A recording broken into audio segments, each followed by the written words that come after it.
আসসালামু আলাইকুম দর্শক। রাজনীতির খেলা ভারত বাংলাদেশের মধ্যে কেন জানি না খুব জমে উঠেছে। এতটা জমে উঠেছে যে এই মুহূর্তে আমরা যে কোনো অ্যাঙ্গেলেই তাকাই না কেন আমরা শুধু বাংলাদেশ এবং বাংলাদেশকেই দেখছি। ভারত কেন জানি না একটু ব্যাকফুটেই রয়ে গেছে বলে আমার কাছে মনে হচ্ছে। এবং এটিকেও আমি পজিটিভলি দেখছি এবং সবকিছু মানে এখন পর্যন্ত গত আ ৩ সপ্তাহ বা গত ১ মাস জুড়ে বাংলাদেশ এবং ভারতের মধ্যে যে সম্পর্কের অবনতি হয়েছে সেই বিষয়গুলো নিয়ে কিছুটা আলোচনা করতে চাচ্ছি এবং সেই আলোচনা আমি আশা করব যে আপনারাও অবশ্যই আমাকে মন্তব্য করে জানাবেন। প্রথমত আমি যে বিষয়টি বলছি সেটি হচ্ছে সাম্প্রতিক সময়ে আমরা যেটি দেখলাম যে নরেন্দ্র মোদীর সাথে ডক্টর ইউনূসের একটি জাতিসংঘ জাতিসংঘের অধিবেশনে শেষে মানে একদম সাইড লাইনে একটি মিটিং হবার কথা রয়েছিল নরেন্দ্র মোদীর সাথে এবং বাংলাদেশের তরফ থেকে কিন্তু এটি অফিসিয়ালি রিকোয়েস্ট করা হয়েছিল এবং সেটিকে নানান অজুহাতে ভারত কিন্তু আহ, এড়িয়ে গেছে এবং অবশেষে ভারত জানিয়ে দিল বাংলাদেশ মানে ইউনূসের সাথে মোদির বৈঠকটি আর হচ্ছে না। এর পেছনে কিছু কারণ দিয়েছে এবং সেই কারণগুলো আমরা একটু চেষ্টা করি স্ক্রুটিনাইজ করার, একটু জানার চেষ্টা করি। ভারতের পররাষ্ট্র মন্ত্রণালয়ের পক্ষ থেকে বলা হয়েছে ব্যস্ততম ও সংক্ষিপ্ত সফরসূচির কারণে দুই নেতার বৈঠক হয়নি। তাছাড়া অভিন্ন সময়ে তারা নিউ ইয়র্কে অবস্থানও করেননি। ভারতের প্রধানমন্ত্রী সফর শেষ করে যখন দেশে ফিরেছেন, বাংলাদেশের প্রধান উপদেষ্টা তখন সবে নিউ ইয়র্ক পৌঁছেছেন। স্থানীয় সময় মঙ্গলবার এক সংবাদ সম্মেলনে এসব তথ্য জানান ভারতের পররাষ্ট্র সচিব বিক্রম মিশ্রি। আগের দিন সোমবার তিনি বলেন, আপনারা জানেন এবার আমাদের প্রধানমন্ত্রী খুব সংক্ষিপ্ত সফরে নিউ ইয়র্কে যান। তার সফরের মেয়াদ ছিল মাত্র ৫-৫০ ঘন্টা এবং কয়েক মিনিট আগে নিউ ইয়র্ক থেকে দিল্লির উদ্দেশ্যে রওনা হয়েছেন। অন্যদিকে বাংলাদেশের অন্তর্বর্তী সরকারের প্রধান উপদেষ্টা এখনো নিউ ইয়র্কে গিয়ে পৌঁছাননি। যেহেতু উভয়ের সফরসূচি ভিন্ন ছিল, তাই এবার তাদের মধ্যে বৈঠকের কোনো সুযোগ ছিল না।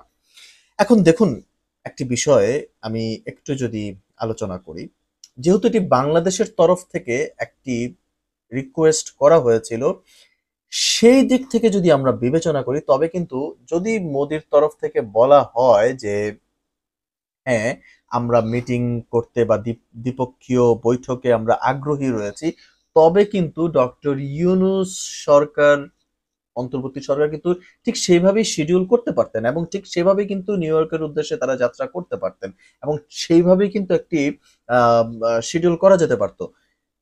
তবে ভারত কি কারণে আসলে এই শিডিউল দিতে পারেনি সেটি আসলে আমার বোধগম্য নয়। তবে আমি এখানে যে জিনিসগুলো মনে করছি, বর্তমানে শেখ হাসিনা ভারতে রয়েছে, মোদী সরকার এবং তার যারা সেক্রেটারি রয়েছে বা পরামর্শদাতা যারা রয়েছে তারা হয়তো বা ভেবেছে ডক্টর ইউনূস কোনো না কোনো ভাবে প্রেসার ক্রিয়েট করতে পারে শেখ হাসিনার ব্যাপারে এবং এই যে তিস্তা চুক্তি রয়েছে সেটির ব্যাপারে প্রেসারাইজ করতে পারে এবং ভারতের বিভিন্ন মন্ত্রী পর্যায়ে যারা রয়েছে তারা যেইভাবে কমেন্ট করছে বাংলাদেশের ইস্যুস গুলো নিয়ে এবং সাম্প্রতিক সময়ে ভারতীয় গণমাধ্যমগুলো ঠিক যেভাবে বাংলাদেশকে পোট্রে করেছে বিশ্বের সামনে তাদের গণমাধ্যমের থ্রুতে, এই সকল বিষয়গুলো থেকে চিন্তা করলে আমার কাছে মনে হয় যে মোদী সরকার অনেকটা প্রেসার ফিল করছিলেন এবং এই প্রেসার ফিল করার কারণেই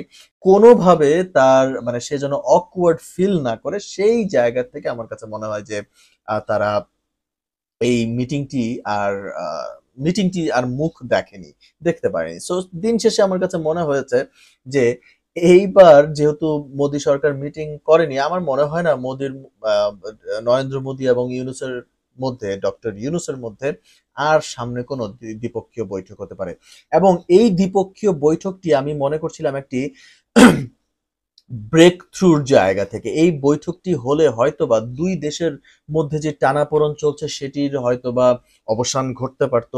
সেই জায়গাটি সেই জায়গাটিতে হয়তোবা আরো অনেক কাজ করার জায়গা ছিল, একটি স্পেস পেত দুইটি দেশ এবং ঠিক এই মুহূর্তের আমরা যদি দেখি, আম এক তো বৈঠকটি হলো না, দ্বিতীয়ত হচ্ছে আপনার অমিত শাহ কিছুদিন আগে বললেন যে বাংলাদেশকে উল্টো করে ঝুলিয়ে রাখা হবে। এই যে এই ধরনের মন্তব্য, বাংলাদেশীদেরকে উল্টো করে ঝুলিয়ে রাখা হবে, এই সবকিছু মিলিয়ে যেইভাবে বাংলাদেশ সম্পর্কে তাদের ধারণা তৈরি হয়েছে, এবং অপোজিট পাশে যদি আমরা একটু দেখি, জনাব জয়শঙ্কর উনি বলছেন যে বাংলাদেশের সাথে ওনার মানে উনি বিশ্বাস করেন, উনি কনফিডেন্ট বাংলাদেশের সাথে ওনার সম্পর্ক হয়তোবা ভালো হবে এবং ভালোভাবেই যাবে।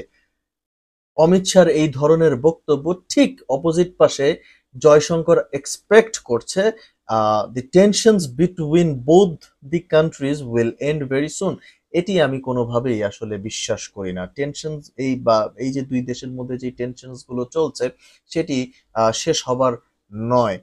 যদি ভারতের তরফ থেকে তাদের মুখটা কিছুটা বন্ধ রাখা হয়, আমার কাছে মনে হয় যে এই টেনশনস গুলো গ্রাজুয়ালি শেষ হয়ে যাবে। একদিকে তারা ইলিশ চাইছে, আবার অন্যদিকে এই ধরনের মন্তব্য আসলে বাংলাদেশের জনগণের সেন্টিমেন্টটাকেই কেন জানি না বারবার ভারত হার্ট করার চেষ্টা করছে।